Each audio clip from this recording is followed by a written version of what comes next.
Feliz sábado! Como é bom poder estar aqui para partilhar o estudo da lição e é um privilégio ter-te aqui comigo, não é, Clarice? Obrigada por ter aceito este convite, vai ser muito bom Obrigada. podermos partilhar aquilo que aprendemos durante a semana. Com certeza, um feliz sábado a todos e vamos lá. Vamos a isso. Muito bem, vamos começar pelo verso básico, que está em Romanos 5, 3 a 5.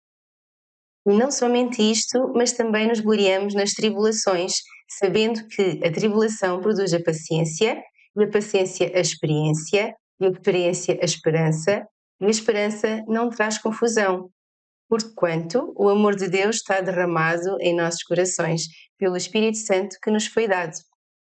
E o título desta lição é Contratempos. Começa aqui a contar uma experiência de uma menina que estava a caminhar para casa e de repente começou uma grande tempestade.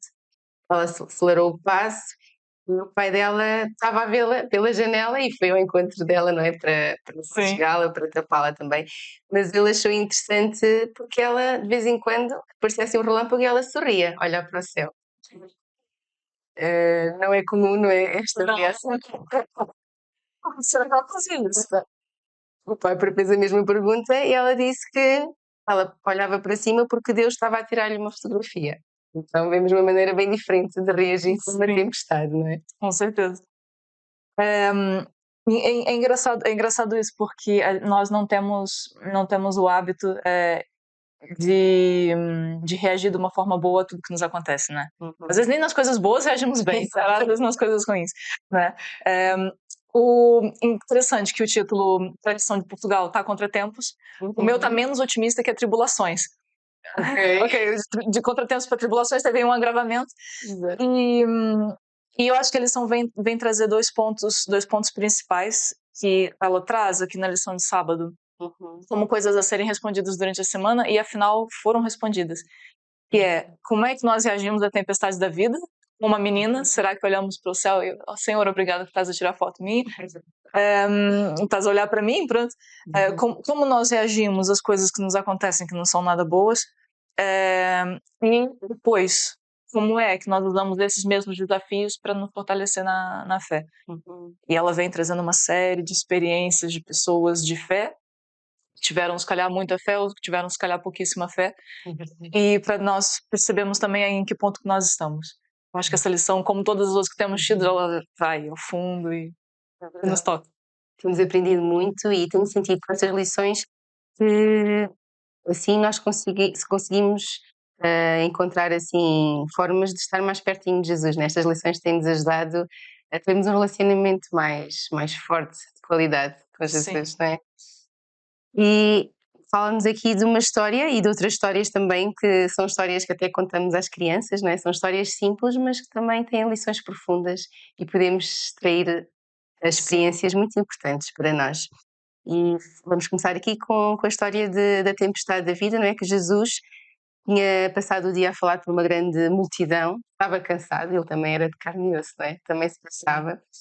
E então foi necessário que ele descansasse um pouco, não é? E convidou então os seus discípulos para fazer uma viagem de barco, passarem para outra banda. E será que Jesus sabia, não é? Que vinha aí uma tempestade? Dá a impressão de que sim, dá a impressão de que deveria saber, sim. Certamente sabia, não é? Mas ele precisava de ensinar algo especial aos seus discípulos. E então ele descansou, não é? Nós conhecemos a história. Ele descansou e de repente então veio uma grande tempestade. Já sabemos o que é que veio a seguir, não é? Sim, grande milagre. Mas um grande milagre. Que lições de fé nós podemos tirar, não é? Com esta história.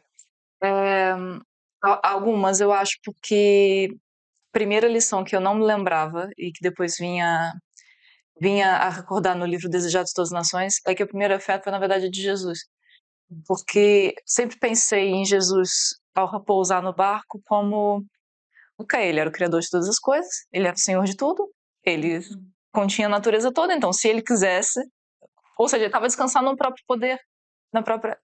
E depois Ellen White vem dizer que não, que ele repousou unicamente no poder de Deus, porque se ele abandonou o poder dele para vir a esta terra viver como homem, se ele deixou tudo para trás, e se ele disse, de mim eu não faço nada, mas faço tudo pelo Pai, então ele, na verdade, ele repousou com fé em Deus.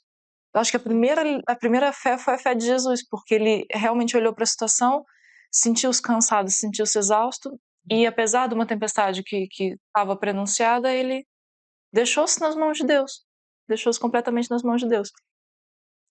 Vale lembrar que nós estávamos, não havia só o barco dele e dos discípulos, havia outros barcos também juntos, porque depois depois no relato, né, ali em Marcos, depois há as pessoas que dizem: ah, mas quem é este que até os ventos e o mar lhe obedecem? Essas pessoas não estavam no mesmo barco, eram pessoas de outro barco. E eles estavam ali e puderam testemunhar também, ou seja, passaram pela mesma sequência, quer dizer, saíram normais, começaram a desesperar-se, perderam a esperança por completo, depois viram um milagre e depois regozijaram-se. Portanto, sim, a primeira fé é a fé de Jesus, depois nós temos muitas pessoas ali. E acho que uma das coisas a se notar é que havia pessoas experientes, havia marinheiros experientes, né? Havia Pedro, Tiago, João, eles já sabiam muito bem como fazer aquilo, estavam acostumados com tempestades, com noites difíceis, com noites, porque estava ser noite, né? Mas aquilo serviu de nada, porque nem toda a experiência deles foi suficiente para evitar que o barco quase fosse a pique. E, portanto, alguns eram inexperientes, outros eram muito, muito bem experientes. O problema é que, como nós, eles deixaram para a última hora, quer dizer, tentaram tudo que eles podiam tentar, eles tentaram e desesperaram-se. E parece que na confusão daquela tempestade eles não conseguiam nem ver Jesus estava ali. Jesus estava no barco. Esqueceram-se que Jesus estava ali. E diz Ellen White que eles ainda gritam, mestre, mestre. Só que os sons são tão altos, as coisas são tão altas que eles não veem, não ouvem, não recebem resposta. Por isso que parece que a resposta que eles... A primeira pergunta que aparece em Marcos 4:38 diz assim, os discípulos... E Jesus estava na popa dormindo sobre o travesseiro. Devia ser o único travesseiro, inclusive, que era só um travesseiro na popa, que era pro chefe, né? Mas parece que de repente viram Jesus, deve ter dado um relâmpago, alguma coisa, viram Jesus, e afinal Jesus estava ali, estava dormindo. Os discípulos acordaram e lhe disseram, mestre, não te importa que pereçamos?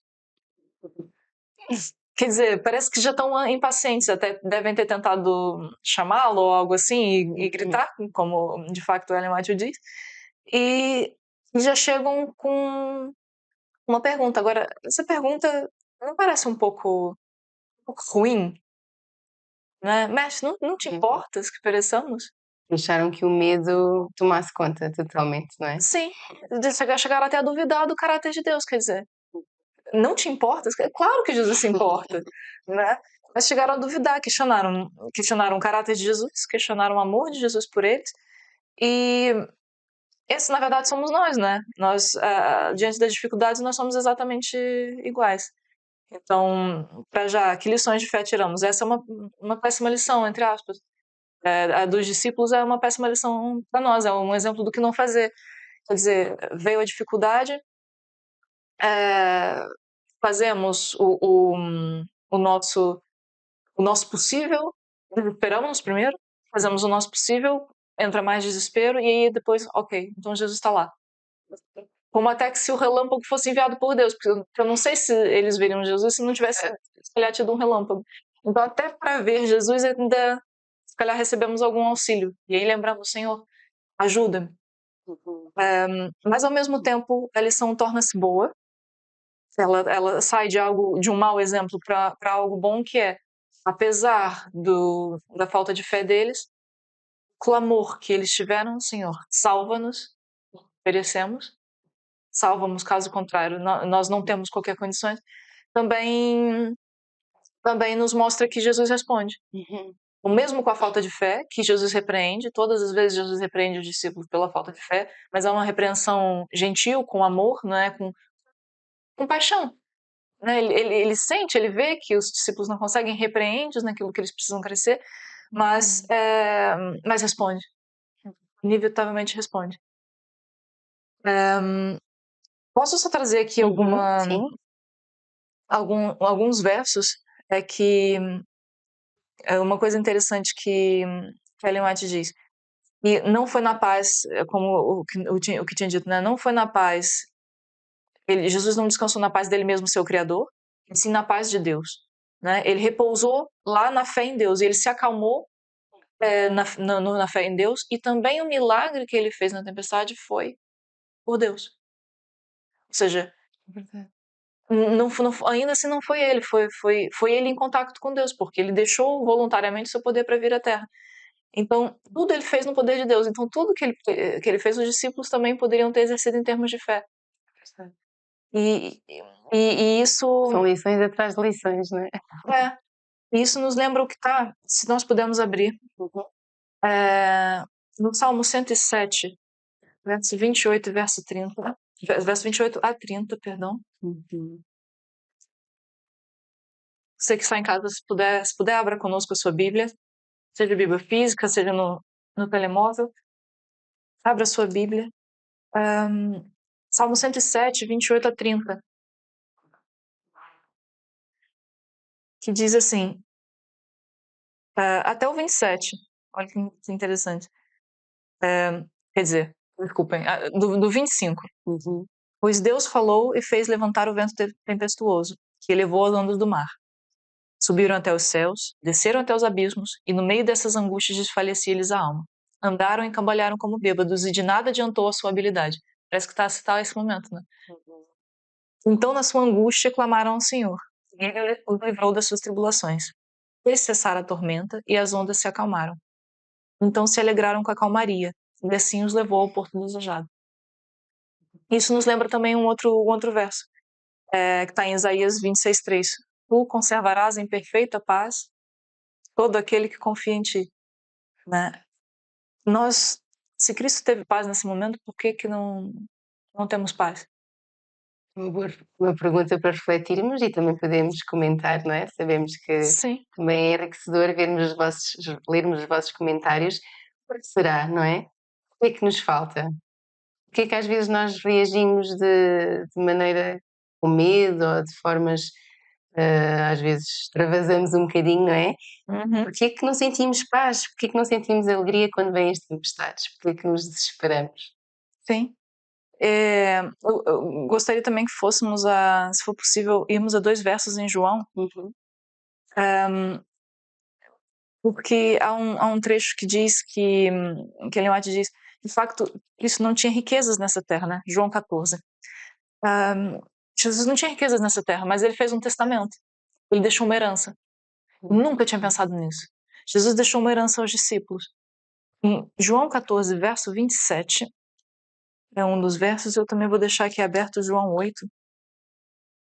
João 14, 27, e depois vou abrir também João 8, o verso 29. Cris, quer ler o João 14, 27? 14, 27. Deixo com vocês a paz, a minha paz lhes dou. Não lhes dou a paz como o mundo a dá. O coração de vocês não fica angustiado, nem com medo. 28? Não, 27. só o 27, sim. Quer dizer, então Jesus fez um testamento. Ele não deixou uma coisa qualquer. Ele deixou a paz dele. A mesma paz que ele teve na tempestade, ele deixou conosco. Quer dizer, o que nos falta então? É basicamente apanhar a nossa mão e com ela nos agarrarmos. Não tem mais nada que nos falta fazer. Né? Deixo com vocês a paz, a minha paz lhes dou. E aí, em João 8, 29, ele diz assim: E aquele que me enviou está comigo, não me deixou só. Eu faço sempre o que lhe agrada. Então, em várias situações, Jesus diz que se nós obedecemos a Deus, se nós estamos dispostos a fazer aquilo que Deus nos pede e confiar inteiramente nele, paz vem no meio da tempestade, como foi em Jesus. Não temos o que temer. É isso. Mas é fácil falar aqui. Difícil é agirmos. Pôr em prática. Né? Exato. Exatamente. Já estamos sozinhos nessa luta. Nem um pouco. Aquilo que deu o exemplo também nos dará essa força. E nós temos aqui outra experiência, não é? Outra história passada em Cafarnaum. Jesus saiu do barco, não é? E a multidão continua continua portando, continua seguindo, e cada um com as suas motivações, não é? E o chefe, o Jairo, não é? O chefe da sinagoga, aparece e pede a Jesus para curar a sua filhinha, não é? Sabemos que ela estava mesmo muito doente, mas entretanto houve alguém que se aproximou de Jesus, não é? E Sim, tocou no seu manto. sim. Que nós podemos também aprender com este episódio.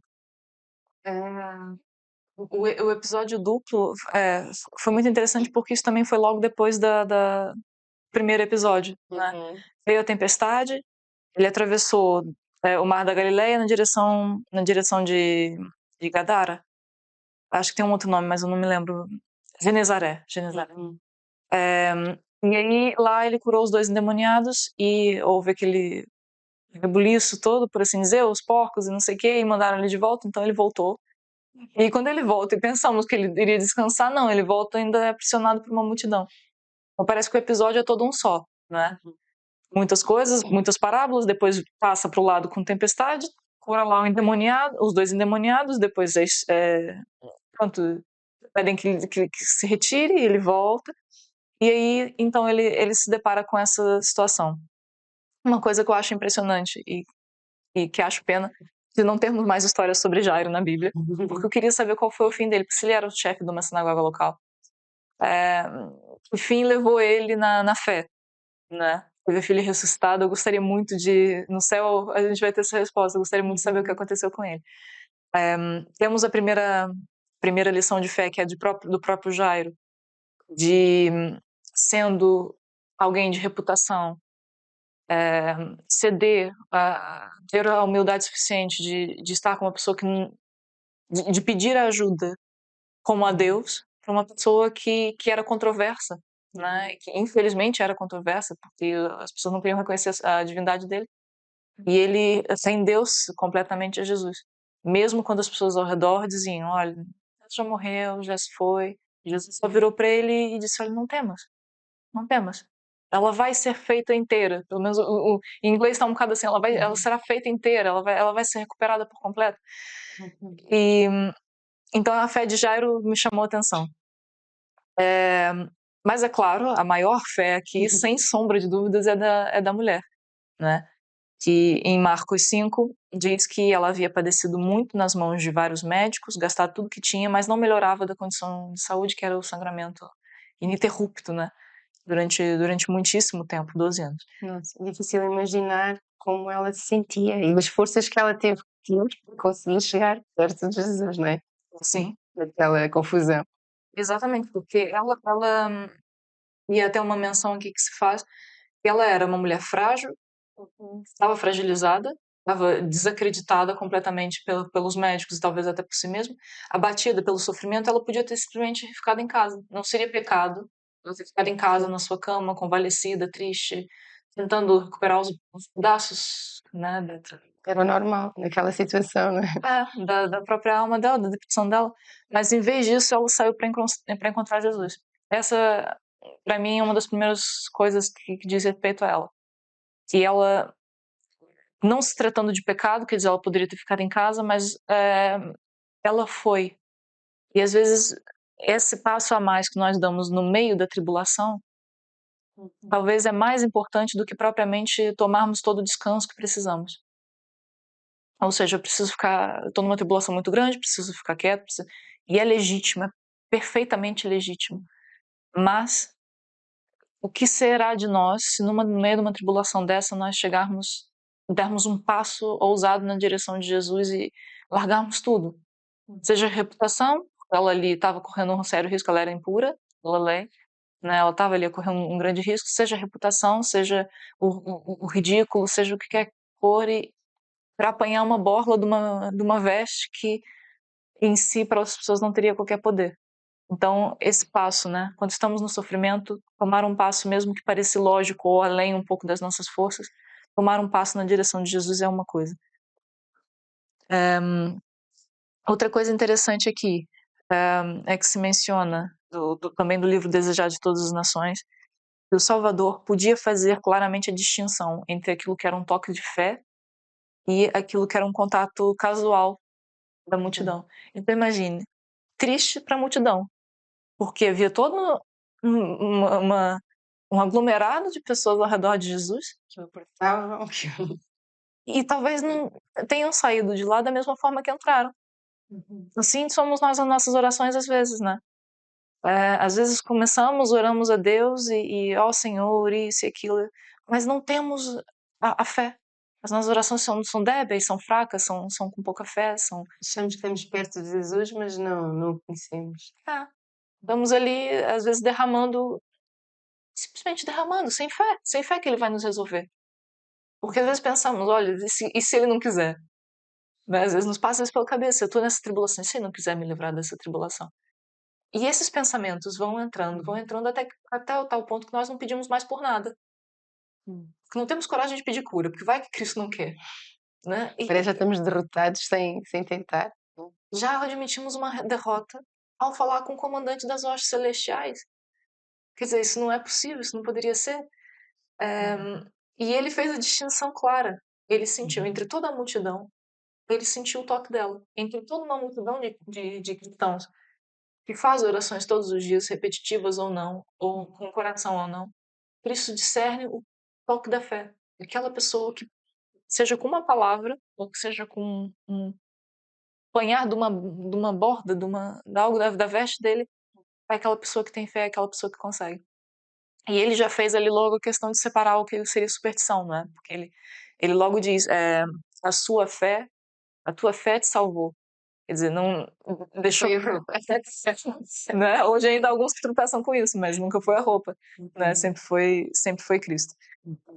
Portanto, essa é também uma outra lição. E, deixa eu ver, acho que também tem aqui... sim. Uma coisa interessante. O nosso versuário dizia que nós nos devemos gloriar nas tribulações, porque a tribulação produz a perseverança. Tinhas a palavra paciência. Mesmíssima coisa, né? A minha tradução é porque é mais um pouquinho mais nova e é tudo a mesma coisa. Perseverança produz experiência e a experiência produz esperança. E isso se concretizou na vida da mulher. Porque ela, com a tribulação dela, produziu a perseverança dela sair, enfrentar uma multidão e não foi fácil. Também a Ellen White diz que ela... Não foi ali a primeira vez que ela tentou. Ele estava na casa de Levi Mateus para cear com as pessoas, e ela ali já tinha tentado e não conseguia chegar perto. Então ele saiu da casa. Jairo abordou e ali ela ainda estava tentando. Então ele foi a caminho da casa de Jairo e ela todo o tempo a tentar. Quer dizer, a perseverança dela, não sei por quanto tempo foi por algumas horas. Não foi assim, chegou não. Ficou e foi embora, não. O que não passou pela cabeça dela, né? Então, claramente, ela pode, no final, ela pode dizer que regozijou-se na tribulação, porque a tribulação dela produziu a perseverança, e a perseverança produziu a experiência e a esperança. Então, aquilo mudou a vida dela por completo. Se nós tivermos o mesmo percurso dessa mulher, não tem dúvida que nós vamos conseguir. Isso é crescer espiritualmente. Não é? Jesus diz, peça e será dado. Não tem uma pessoa, não tem um pai, uma mãe que não dá um bom presente aos seus filhos. Quanto mais eu, o Espírito Santo, ele diz. Então, não tem nada que com o toque da fé não seja alcançável pelo servo de Deus.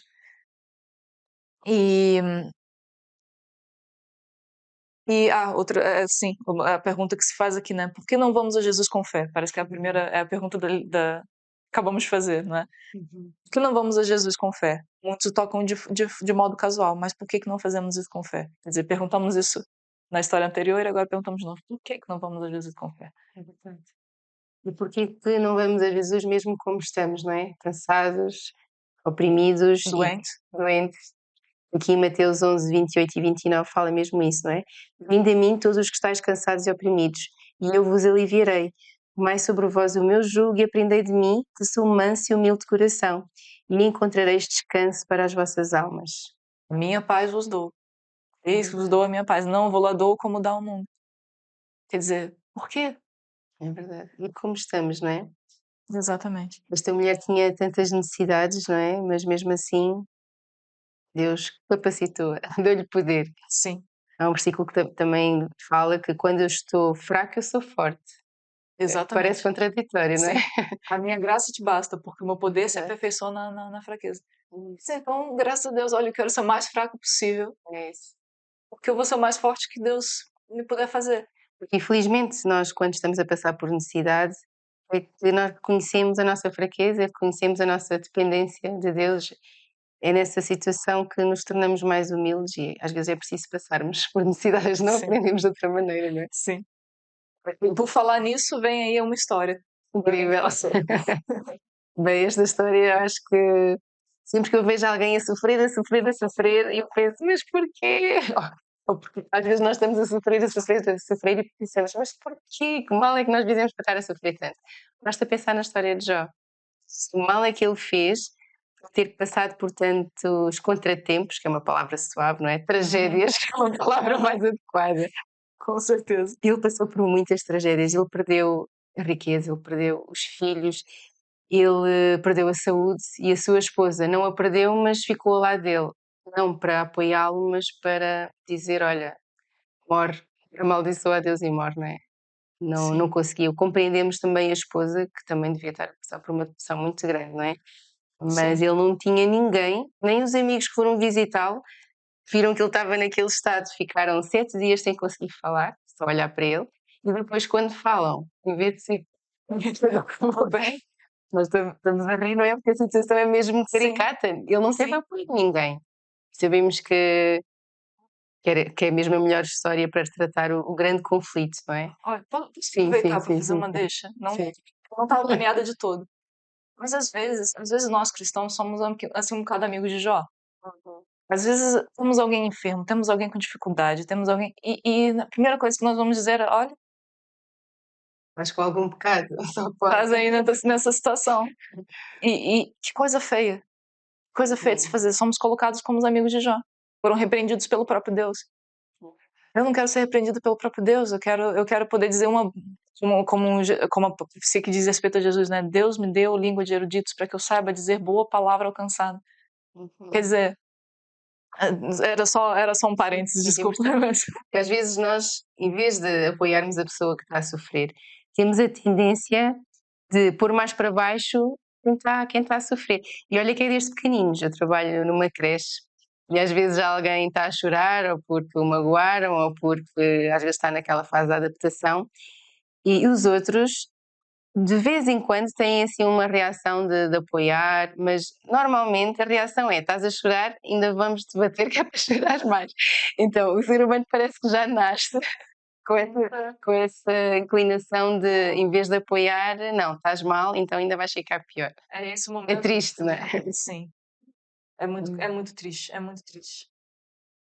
O que nós vemos aqui é que apesar dessa, dessa repreensão indevida da parte dos Uhum, amigos dele, ele responde de uma forma bela que eu não tenho coragem de responder assim, porque eu não tenho a fé que já tem, eu não tenho que já teve, eu não tenho a pureza que já teve, eu não tenho nada disso.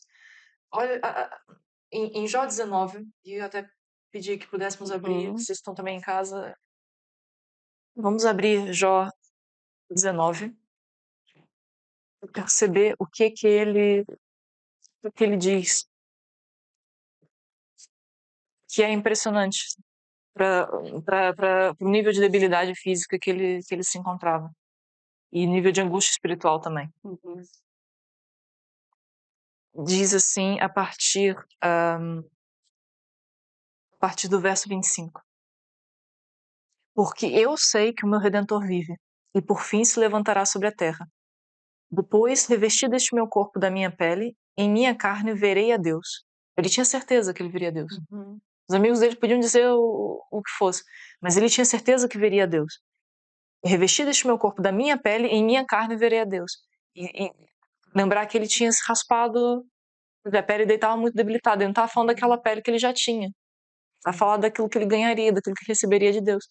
Eu o verei por mim mesmo. Os meus olhos o verão e não outros. A Bíblia diz: ninguém viu a Deus. Ninguém jamais viu a Deus. Nós somos pecaminosos. Então, ele sabia que ele seria ressuscitado. Ele tinha convicção. Eu sei em quem tenho Fé. crido. Estou bem certo que é poderoso. Ele tinha essa fé.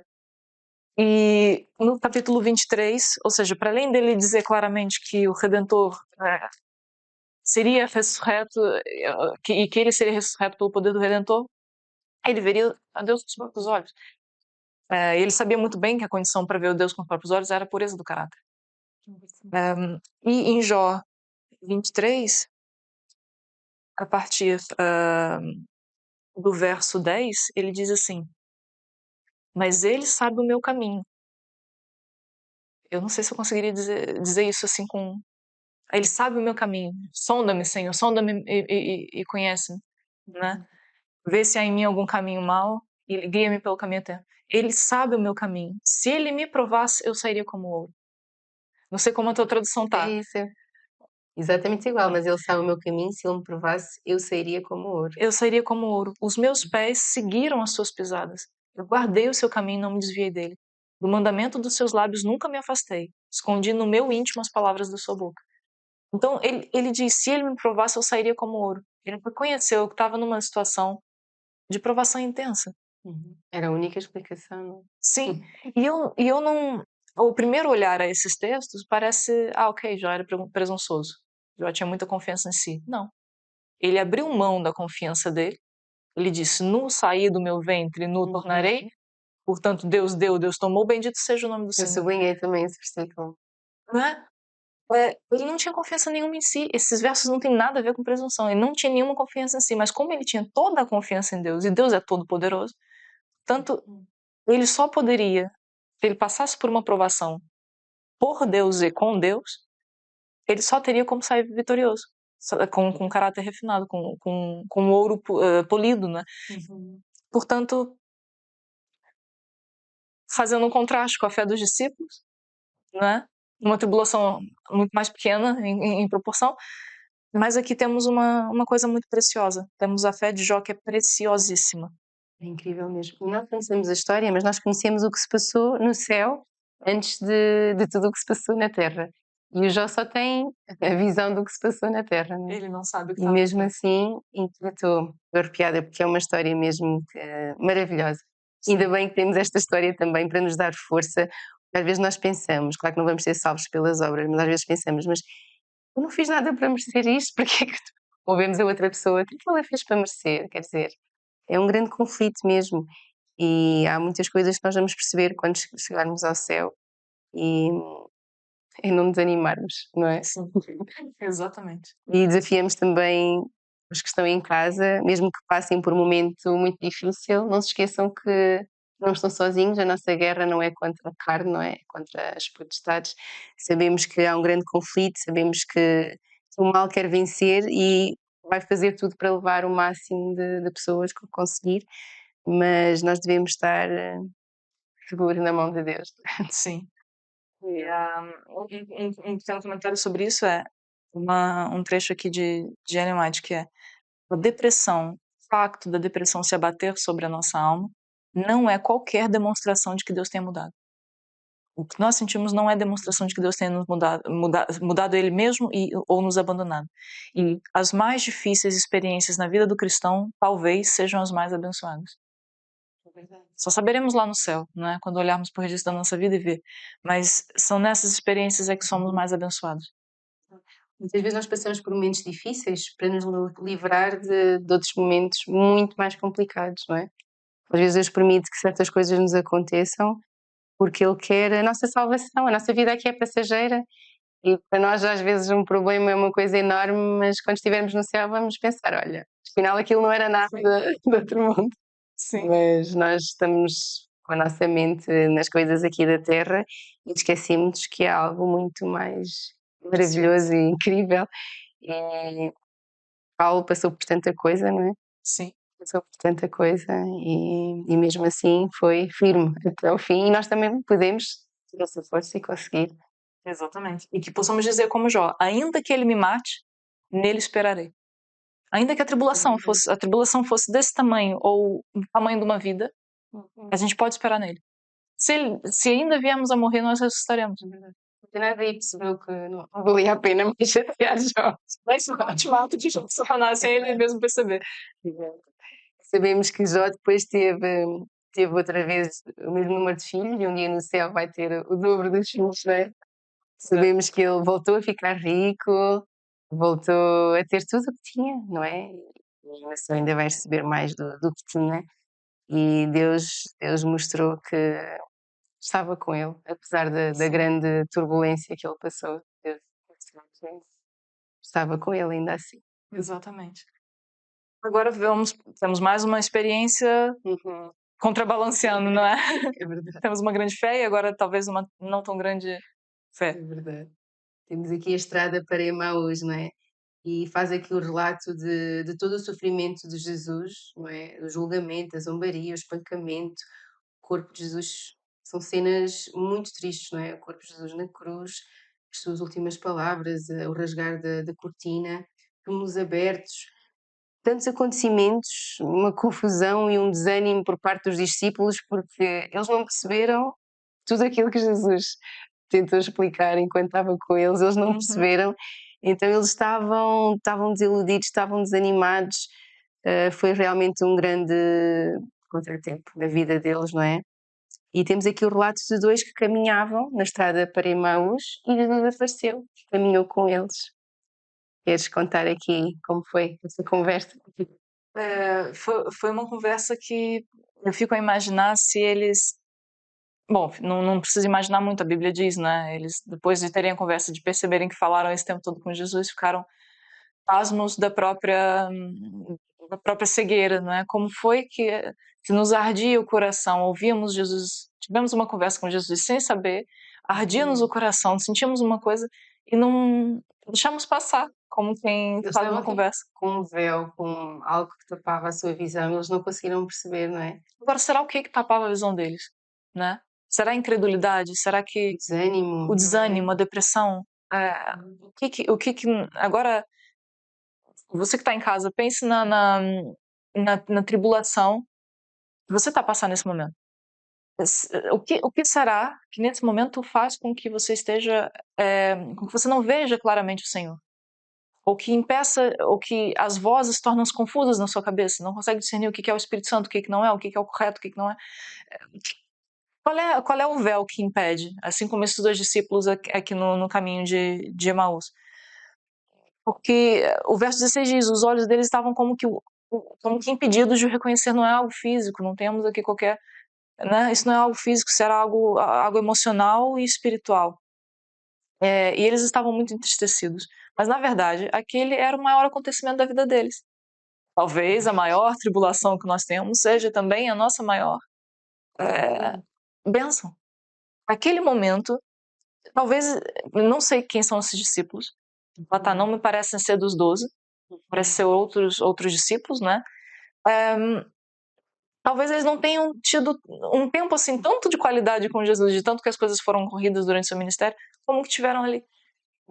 Tiveram a bênção de ter um estudo bíblico completo com Jesus, porque quando eles foram relatando a Jesus os acontecimentos, olha, não sei, não o conheço, basicamente já falo deles, foi assim, olha, Senhor, não o conheço e pelo que me parece você está desapercebido do que se passa nos últimos dias. E aí contaram de todas as desilusões, olha, afinal, aquele que achávamos que seria um varão, um profeta, acreditado entre todos, achávamos que seria quem iria redimir Israel, e afinal foi entregue aos sacerdotes, foi espancado, foi crucificado, foi morto, e já agora vai ao terceiro dia.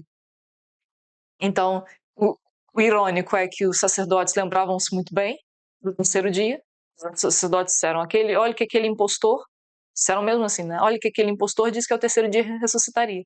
Mas os discípulos não se lembraram da palavra. Então os sacerdotes tomaram as providências porque Jesus disse que iria ressuscitar e fizeram todo o selamento da porta e os guardas, etc.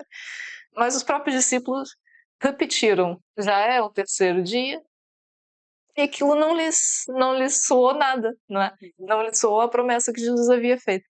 A ficha. Impressionantemente não lhes caiu a ficha.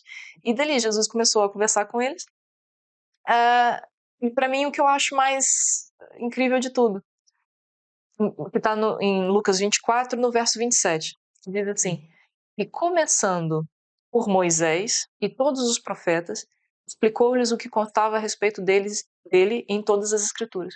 Eles receberam um estudo bíblico completo de Jesus. Um sonho para todos nós recebermos uma perfeita, completa exposição da palavra de Gênesis a Malaquias, que era o que eles tinham ali naquele momento, do próprio Jesus, da boca do próprio Deus.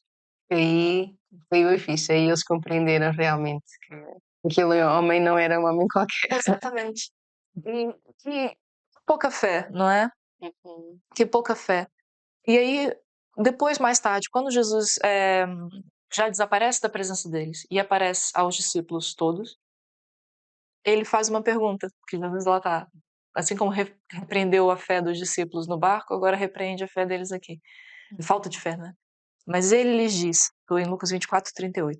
Mas ele lhes disse: por que vocês estão assustados? E por que surgem dúvidas no coração de vocês? Já vamos à terceira vez que essa pergunta é feita, ok?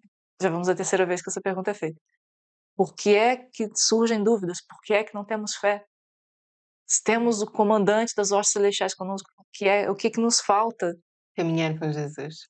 E esta história nos mostra que nós devemos caminhar com Jesus. Não é só ter ali uns minutinhos de estudo ou de oração apressada, é mesmo sentir que Jesus está ao nosso lado durante o dia todo, de manhã até à noite, caminhar com Ele. Exatamente. E nós o vamos reconhecer. Aí vamos. Aí vamos. Aí vamos. Aí deixaremos de ser teimosos, talvez. Sim. Tem aqui uma passagem pequena, assim, ainda consigo ler, ahm, que Ellen White diz assim: todos nós passamos por dias de profunda decepção e extremo desânimo, dias em que só predomina a tristeza, nos quais é difícil crer que Deus ainda é o bondoso benfeitor dos seus filhos na terra, dias em que os problemas nos perturbam de tal forma que parece melhor morrer do que continuar vivendo. É nesse momento que muitos perdem a sua confiança em Deus e são levados à escravidão da dúvida e ao cativeiro da incredulidade. Se nesses momentos pudéssemos discernir com percepção espiritual o significado das providências de Deus, nós veríamos anjos procurando nos salvar de nós mesmos e esforçando-se para firmar os nossos pés no fundamento mais firme que os montes eternos. E a nova fé, nova vida jorrariam para dentro de você. Maravilhoso. Não falta nada a Jesus para nos ajudar. Falta a nós. Falta a nós. Estendemos a mão e agarramos. É verdade. Isso faz lembrar também o meu versículo preferido, que é tudo que posso naquele que me fortalece. Sim. Não é? Não há Não nada há limites. E outro ainda, não há nada que nos possa separar do amor de Cristo. Não há profundidade, não há altura, não há nada. Não há abismo, não há céu, não há terra, não há coisas dessa vida, seja coisas da eternidade, não há nada que nos possa separar do amor de Cristo. É verdade. Não é? E nós vamos chegar aqui a uma lição bastante interessante, diferente do habitual, e nós chegamos à mesma conclusão. Vamos ter que ler esta lição na íntegra de quinta-feira, porque realmente este sonho é incrível. Então vou passar a ler. Começa a dizer que falaste já alguma vez desejou ver Jesus quando se sente desanimado? Imagine-se neste sonho. Parecia-me estar sentada em desespero aterrador, com as mãos no rosto e refletia. Se Jesus estivesse na terra, eu iria a ele, lançar-me aos seus pés e contar-lhe-ia todos os meus sofrimentos. Ele não se desviaria de mim, teria de mim misericórdia, e eu amá-lo-ia e servi-lo-ia sempre. Exatamente neste momento abriu-se a porta e entrou uma pessoa de belos porte e semblante. Olhou para mim compassivamente e disse: desejas ver Jesus? Ele está aqui e podes vê-lo se o desejas. Toma tudo o que possuis e segue-me. Ouvi isso com indivisível alegria e contente ajuntei todas as minhas pequenas posses e toda a ninharia que como tesouro eu guardava. E segui o meu guia. Ele conduziu-me a uma escada íngreme e aparentemente frágil. Ao subir os degraus, aconselhou-me conservar o olhar fixo para cima, a fim de que não me atordoasse e caísse. Muitos outros que subiam esta íngreme ascensão caíam antes de galgar o cimo. Finalmente atingimos o último degrau e parámos diante de uma porta. Ali o meu guia informou-me de que eu devia deixar todas as coisas que trouxera. Alegremente as expus. Então ele abriu a porta e mandou-me entrar. No instante, achei-me diante de Jesus. Não havia errar quanto àquele belo semblante, aquela expressão de benevolência e majestade não poderia pertencer a nenhum outro. Quando o seu olhar pousou em mim, vi logo que ele conhecia todos os acontecimentos da minha vida e todos os meus íntimos pensamentos e sentimentos. Procurei furtar-me ao seu olhar. Senti-me incapaz de suportar por ser tão penetrante. Ele, porém, aproximou-se com um sorriso e, pondo a mão sobre a minha cabeça, disse: Não temas. O som da sua doce voz agitou-me o coração com uma felicidade que nunca antes experimentara. Eu encontrava-me alegre demais para poder proferir uma palavra e, vencida pela emoção, caí prostrada aos seus pés. Enquanto ali jazia inerte, cenas de beleza e glória passaram diante de mim e parecia-me ter alcançado a segurança e a paz do céu. Finalmente recuperei as forças e levantei-me. O olhar amorável de Jesus ainda se encontrava sobre mim e o seu sorriso enchia-me de alegria a alma. A sua presença despertou em mim uma santa reverência e um amor inexprimível. Este sonho deu-me esperança e fé, e a beleza e simplicidade de confiar em Deus começaram a raiar-me na alma. Está no livro Primeiros Escritos, página 31, de Ellen White. Eu não sei, para mim foi uma surpresa, porque com pouca fé eu tenho também, com pouco conhecimento eu tenho dos escritos do Espírito de Profecia, confesso eu. Mas vemos muitas visões a respeito de tudo, e são visões muito, muito boas, muito palpáveis. E não me ocorreu que ela teria tido uma visão, um contato íntimo e direto com Cristo, diretamente, precisa ser mais redundante, né? Uhum. Ela teve um contato pessoal com ele, Olha os olhos dele. Né? nos olhos dela, e ela não foi consumida, porque ela tinha uma fé tal que, que ela dizia: se eu olhar, eu sei que ele não se desviaria de mim. Se eu lhe contar o meu sofrimento, eu tenho certeza que ele não se desviaria de mim, teria de mim misericórdia. E foi exatamente isso que ela recebeu, porque ela teve fé. E ela diz: há Enoques em nosso meio. Enoque andou tanto com Deus que já não era, porque Deus o tomou para si. Há Enoques em nosso meio, diz ela. O que é que nos impede? O que é que nos impede? Não... E também outra coisa aqui. Ele bem sabe que em nossa própria força humana nós certamente falharemos. Assim foi tomada toda a providência para que em toda emergência e provação nós fujamos para a fortaleza. Esse escape, essa sala especial que ela teve com Jesus, é disponível a cada um de nós. Tanto ela como qualquer herói da fé que a Bíblia nos traz em Hebreus 11 e em toda ela, caminhou com Deus pela fé. Está tudo disponível para nós pela fé. E eu fecho aqui o que eu vou dizer com uma frase que ela diz: Deus será para nós tudo quanto lhe permitirmos ser. Ele pode ser tudo para nós, a menos que lhe permitamos. É verdade. Mantermos os olhos fixos nele, não é? E confiar que todas as coisas contribuem para o nosso bem, apesar de às vezes parecer que não, é acreditar que todas as coisas contribuem. Exatamente. Eu devo dizer que passou muito rápido o tempo. Foi um privilégio muito grande poder capitular esta lição contigo. Muito obrigada, porque sentimos que realmente vives e estudas e tens este relacionamento especial com Deus. É muito bom sentir isso. Obrigada, Clarice. Isto Eu que abençoa agradeço pela muito. oportunidade mais uma vez, e só me vem na cabeça os versos daquela música: fixa teus olhos no Mestre, confia no bom Salvador, fluirás na luta terrestre maravilhas do seu grande amor. Amém. Vamos ter isso. Sair de casa, vamos ter isso. Não vamos nos desanimar. É verdade. Não desanimem e marcamos encontros convosco no próximo sábado. Até lá, se Deus quiser.